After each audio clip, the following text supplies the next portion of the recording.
The National Health Service will break unless the government gives it an urgent and massive infusion of cash.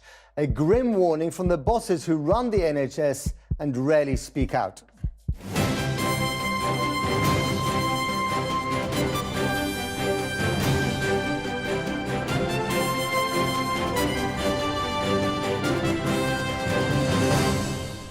Good evening. We may be enjoying a last blast of summer, but for the health service, winter seems to have come early and could become permanent. That, in essence, is the stark warning from England's usually tight-lipped NHS bosses, who warn that without a dramatic increase of funding, we will be pushed to have a functioning 5-day NHS, let alone a 7-day one. Also tonight, Hillary Clinton rushed from 9/11 commemorations in Manhattan for health reasons. She stumbles as she gets into her limo, but appears later saying she feels fine. Her campaign blames heat exhaustion. What will Donald Trump blame?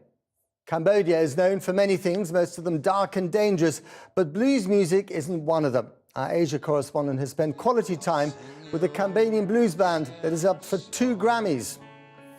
Just where do we draw the line with intruding into the privacy of our royals? Don't worry, they are not the genuine article, but one of the many models mocking our celebrity obsession, courtesy of artist Alison Jackson. And from Rio, a reminder that the Paralympics isn't just about winning medals. In the case of Ibrahim Hamatou from Egypt, it's about the triumph of human determination and improvisation. A 7-day NHS is impossible to deliver, according to the body which represents England's hospitals. NHS providers boss Chris Hobson warned the service was already so overstretched and under-resourced that something has to give. The Department of Health said it would be funded by an extra £10 billion a year by 2020, along with thousands more doctors and nurses. But frontline staff say the new plans are simply unrealistic. Here's our health and social care correspondent, Victoria MacDonald. It's been a difficult couple of weeks for the Health Secretary. Junior doctors' strike action announced, NHS waiting time targets missed again, the highest ever number of patients on waiting lists. And now, this man, representing the heads of trusts across England, has issued a stark warning that the health service is close to breaking point. So we've reached a tipping point. The hospital, community, mental health and ambulance trusts that we represent are saying they can no longer provide the right quality of care on the money available, and that effectively we cannot carry on in this way. We have to either put more money in or make some tough choices about what we do next.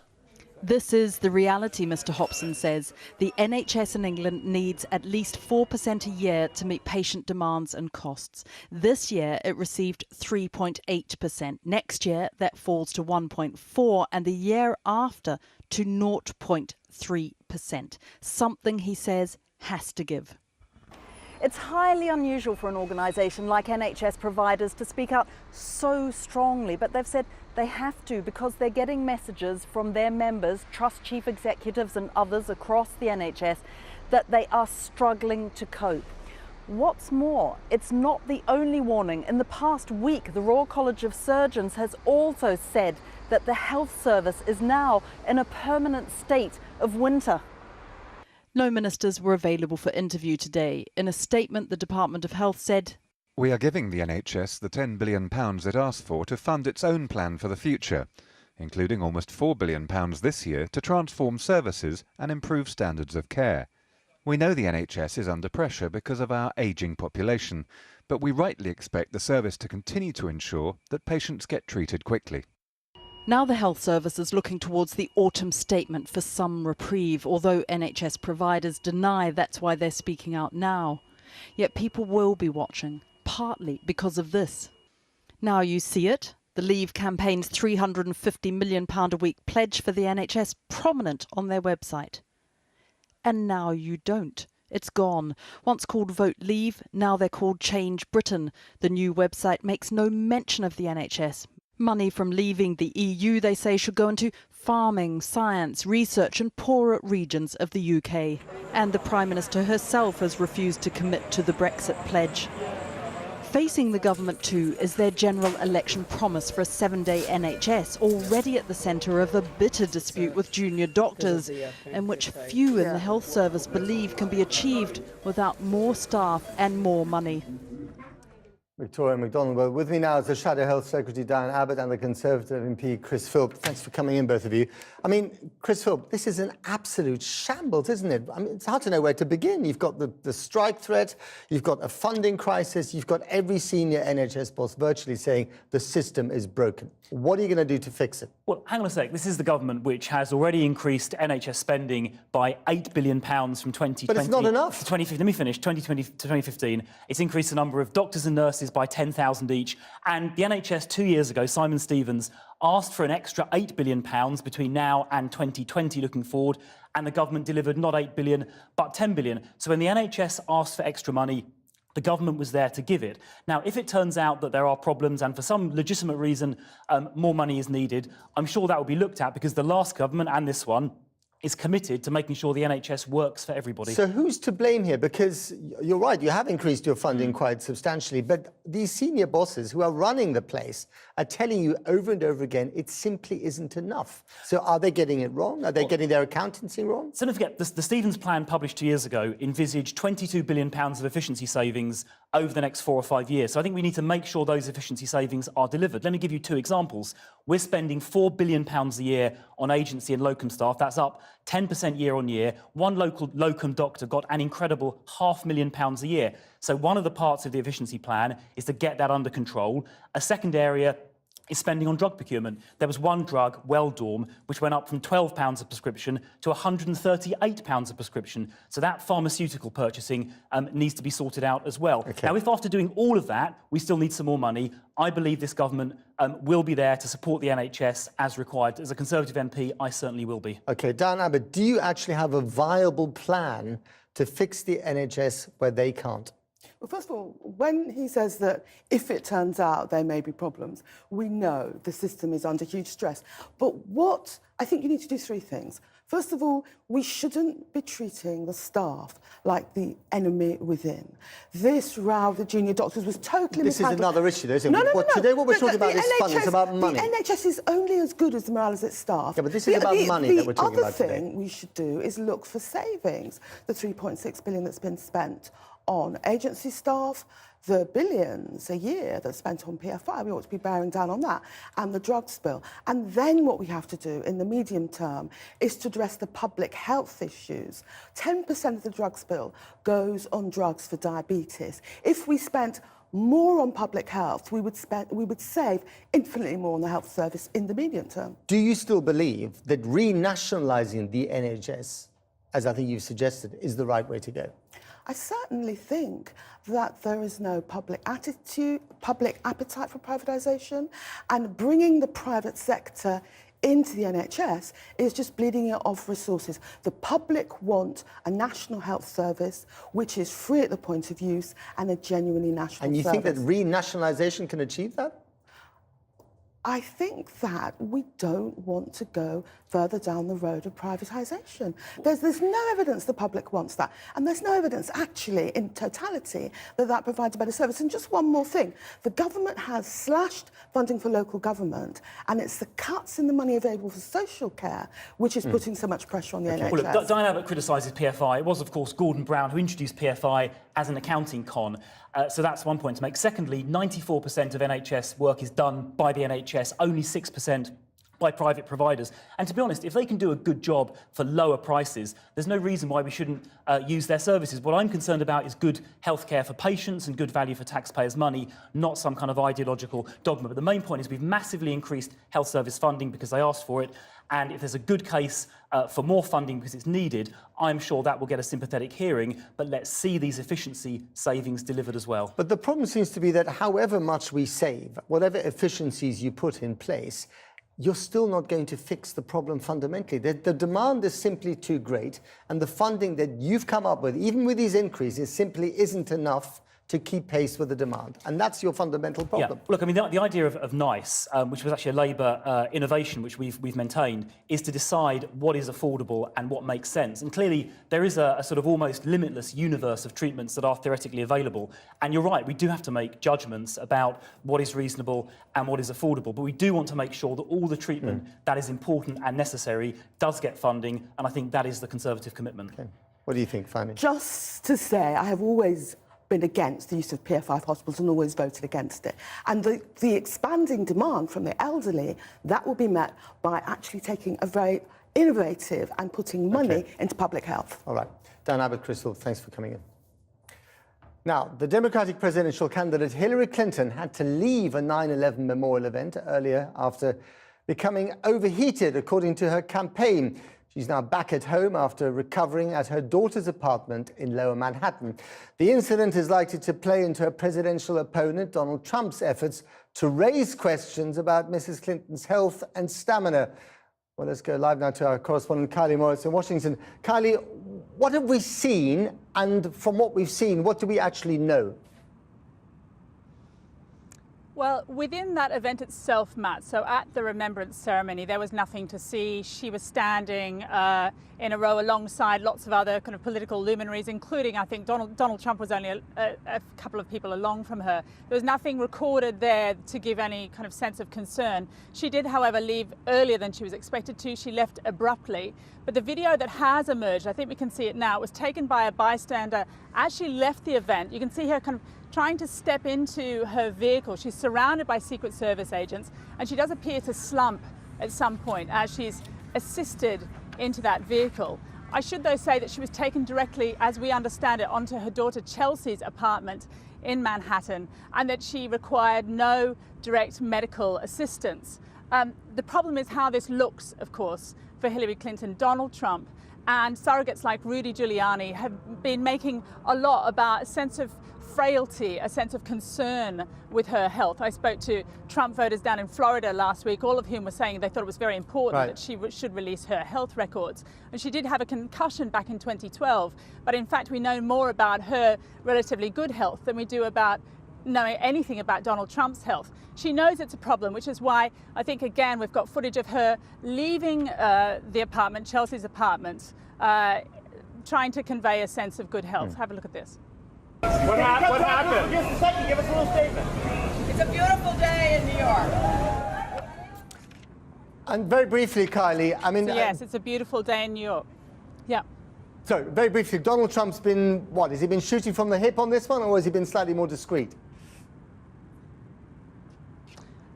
He doesn't really do discretion, no. I mean, we haven't heard any kind of immediate remarks from him, but it will play into this narrative that he is a picture of vigor and vitality, that he's a strong man who can confidently lead America, and that there are real doubts about her health. Anyone who is inclined to believe that may be more inclined to believe it after what happened here this morning. Okay. Kylie, thank you very much indeed. Now, in Syria, almost 100 people have been killed a day before a new ceasefire deal is due to come into force. The continued fighting in areas like Aleppo came on the eve of the truce agreed by Russia, the US and the Assad government, as well as rebel groups, which should allow urgently needed aid to be brought in. 28 children were amongst the dead. From the Mekong Delta to international acclaim, a Cambodian blues band called Krom is in the running for 2 prestigious Grammy Awards. Their music is gently soulful, but their lyrics are also far darker, touching on everything from sex trafficking to life after Pol Pot. But the band want to show that there's much more to Cambodia than the killing fields. Here's our Asia correspondent, Jonathan Miller.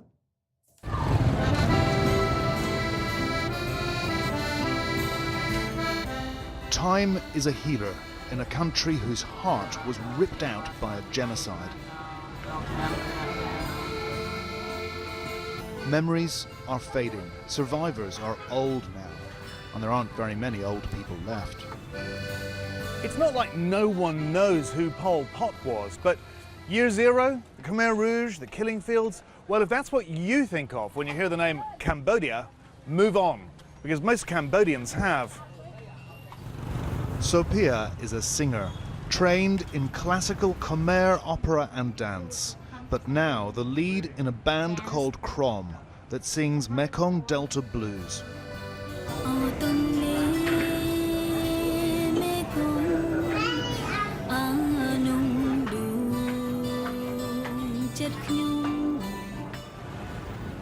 This is where Sophia grew up, the White Building it's called, ironically.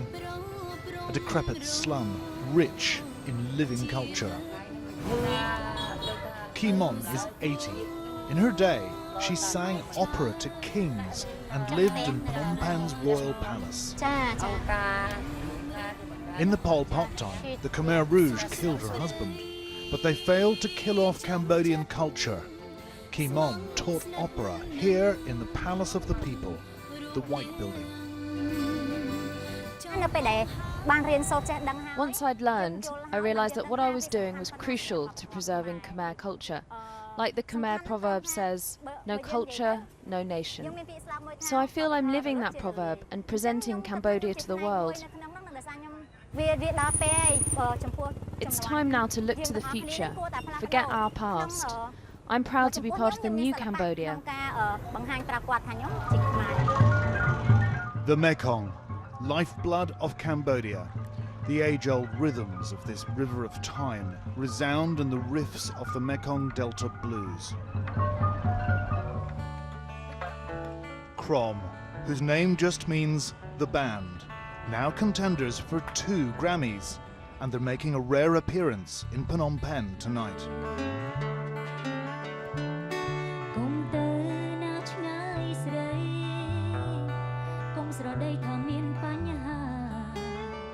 Sophia sings love songs. Don't Go Away's lyrics are crushingly sad. It's a song of captivation and fear of being left alone.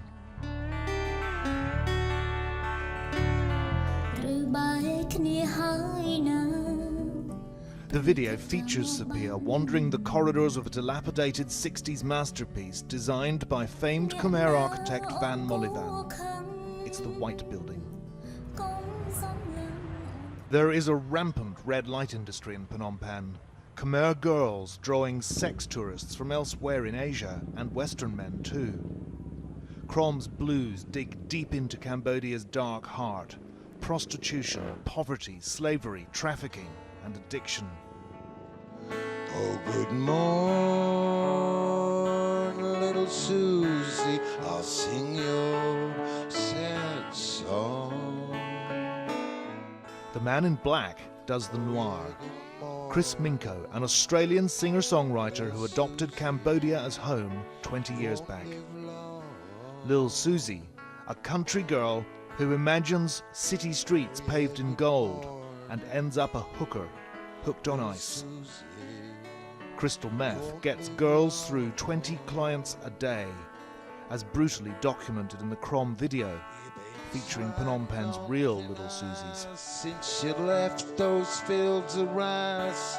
I suppose in some ways what I'm trying to do with the Krom songs is to see whether Cambodia can choose another path rather than walking down the path that Thailand did, whereby the bottom line of that equation is that the ruling elite end up selling the daughters of the nation into the sex industry so they can line their pockets with money. You're welcome to our daughters. We breed them on our farms. A monsoon squall was blowing in on the Mekong when I met Cambodia's most famous classical dancer, known to everyone just as Belle. Krom brings together Cambodia past, present and future, she says, good and bad. For Krom, for personal thing, I think Krom is represent by the song of Cambodia. Not just only beautiful of Cambodia, but the issues of society also. The dark things. Yeah, the dark thing, also about culture of Cambodia.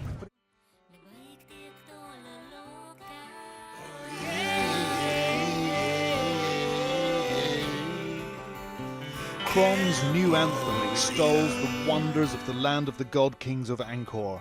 Cambodians love it. Less popular are the ballads that confront head-on Cambodian noir.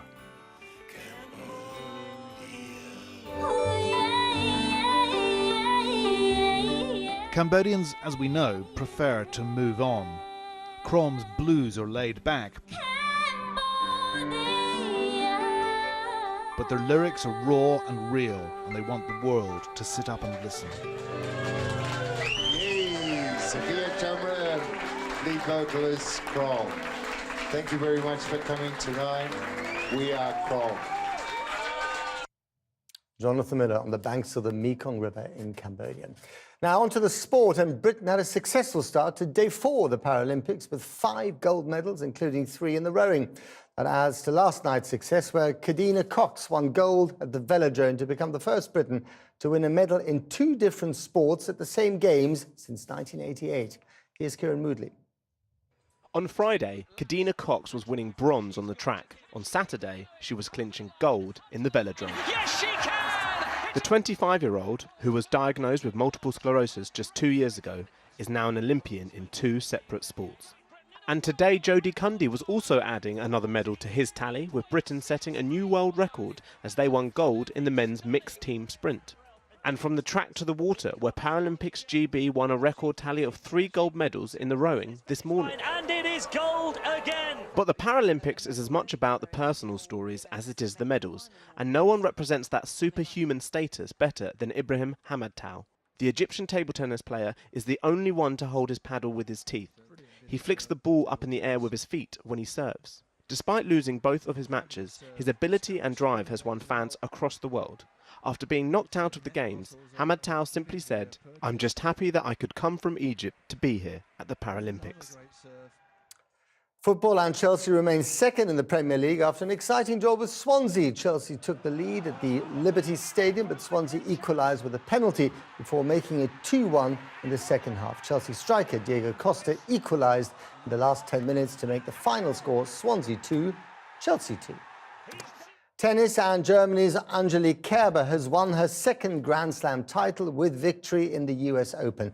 Kerber clinched a dramatic final set to beat Czech Karolina Pliskova 6-3, 4-6, 6-4 at Flushing Meadow. The German will now replace Serena Williams as the world #1. The men's final between Novak Djokovic and Stan Wawrinka takes place later this evening. Now, you don't take a photograph, you make it. So American photographer Ansel Adams once said. And someone who's been making images unlike anybody else is the award-winning artist Alison Jackson. She's the satirist behind staged, grainy pap shots that portray the imagined lives of politicians, royals, and celebs. Her latest work features someone who used to be in real estate and on reality TV. I went to meet her in her London studio.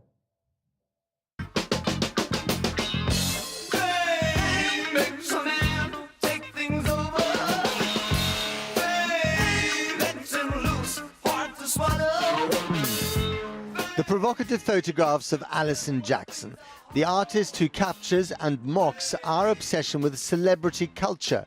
Her latest victim, the man hoping to become the next US president, shown here in this month's Vanity Fair. Donald Trump. I've met the guy. He's got very distinctive looks, as we know. And this is remarkable. Yes. But it's not him. No. How long did it take you to find your perfect Donald J. Trump? Well, this is a lookalike, and it took me a year to find this particular person. A year? A whole year. I really thought I was never going to find a Donald Trump lookalike, and I was beginning to feel very, very desperate, and I was getting very upset about it because I wanted to make so much work about Donald Trump. I mean, he's completely fascinating. You know, he's not a politician. He's a celebrity, and he's taking celebrity into politics. These are some of the Trumps that came to the casting. As you can see, a fraction of the a fraction. Hundreds arrived. So when you approached people and you said, "I'm looking for the perfect Donald Trump lookalike, and I've been looking for months," did they think you were insane? Well, I mean, I had casting directors in LA, New York, London, and then we branched out into Slovakia, Poland and Russia because of the lips. Because I felt that he had a sort of flat face, and those little pouty lips could come from that part of the world. Funnily enough, I found them both in the States eventually. I spent a lot of time on constructing practically a whole head. I mean, there are weaves and all sorts of things going on underneath that flip thing. There's an astonishing picture, and he's having finger extensions put on. Well, he's very worried about the size of his hands after the numerous jokes that have been made about his short fingers. Look at those hands. Are they small hands? And he referred to my hands. If they're small, something else must be small. I guarantee you there's no problem. I guarantee it. Your concept of art, which I find so amusing, is actually, I mean, some of it's very shocking, but a lot of it is funny because you're taking people and you're putting them in very ordinary situations. So I love the one of the Queen going to the betting shop with all her corgis. Yeah. Well, I try and create scenes that we've all imagined but we've never seen before, and make it look completely realistic. The Queen going betting, well, of course, she loves horses and betting. I'm sure she snuck into a betting shop one time or other. There is a serious point to this as well, isn't it? That you're essentially sort of holding up a mirror to our celeb-obsessed society. Oh yeah, most definitely. I mean, we're totally celebrity crazed. You know, how can a celebrity, a media man, become, you know, a politician? However, we are sick of politicians, so that it is a particularly good moment for a non-politician to become the president.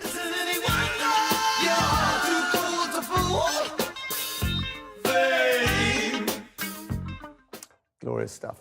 And a reminder of tonight's main news. A 7-day-a-week NHS is impossible to deliver without a massive new injection of cash. That's according to the body which runs England's hospitals. NHS providers boss Chris Hobson said the service was already hugely overstretched. The Department of Health says another £10 billion a year has been promised by 2020. That's all we have time for. Thank you very much for watching. We're back tomorrow at 7 o'clock. That's Channel 4 News. Good evening.